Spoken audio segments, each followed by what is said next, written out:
Hello guys, how are you all. आज की video में मैं आपको बताऊंगी parametric test and non parametric test. जो कि स्टैट्स का टॉपिक है। Okay guys, let's start the video. First आता है हमारा पैरामीट्रिक टेस्ट। पैरामीट्रिक टेस्ट क्या होता है? पैरामीट्रिक टेस्ट होता है जो कि रेंडमली लिए जाते हैं सैम्पल। नॉन पैरामीट्रिक टेस्ट में नॉन रेंडम आता है।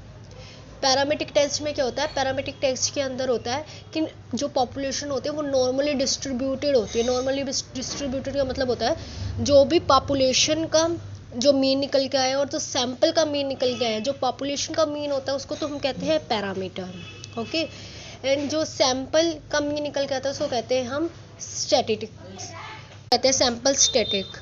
और जो भी पॉपुलेशन का मीन होता है और सैंपल का मीन अगर इक्वल आ जाता है तो वो नॉर्मली डिस्ट्रीब्यूटेड पॉपुलेशन है।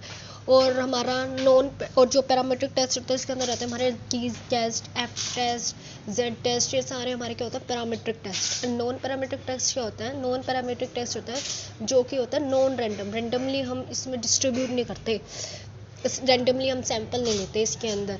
और इसके अंदर नॉर्मली डिस्ट्रीब्यूटेड नहीं होता है क्योंकि नॉन रैंडम हो गया, नॉर्मली डिस्ट्रीब्यूटेड। और क्योंकि ना जो भी पॉपुलेशन का मीन आया, जो भी सैंपल का मीन आया है, पैरामीटर पॉपुलेशन का पैरामीटर एंड सैंपल का स्टैटिस्टिक्स इक्वल नहीं होता है, ये नॉट नॉर्मली डिस्ट्रीब्यूटेड है। और ये होते हैं नॉन पैरामीट्रिक टेस्ट होते हैं हमारे मैन विटने का U test, H test, W test. ये सारे हमारे क्या होते हैं? Non parametric test. एंड ये बहुत इंपॉर्टेंट टेस्ट हैं। एंड नॉन पैरामीट्रिक टेस्ट होते हैं हमारा। नॉन पैरामीट्रिक टेस्ट में हमारी बायसनेस आती है, पर पैरामीट्रिक टेस्ट के अंदर हमारी कोई भी अनबाइस्ड होता है क्योंकि बायसनेस नहीं आती। सैंपल में से हम किसी को भी ले सकते हैं सैंपल के तौर पे, तो नॉट अनबाइस्ड होता है और वो नॉन पैरामीट्रिक टेस्ट बाइस्ड होता है।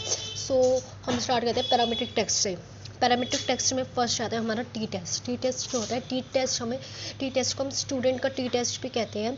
इसके अंदर हम कंपेयर करते हैं सैंपल मीन, टू सैंपल का मीन को कंपेयर किया जाता है। और इसके अंदर हमारा सैंपल जो होता है वो लेस देन 30 होता है। मोर देन 30 होता है तो वो लार्ज सैंपल होता है, जो लेस देन 30 होता है वो स्मॉल सैंपल होता है। तो टी टेस्ट के अंदर हम हमेशा स्मॉल सैंपल को लेते हैं और कंपेयर करते हैं टू सैंपल मीन को फ्रॉम द पॉपुलेशन में से। वो होता है हमारा टी टेस्ट। नेक्स्ट आता है हमारा एफ टेस्ट। एफ टेस्ट क्या होता है? एफ टेस्ट के अंदर हमारा वेरिएंस आ जाता है।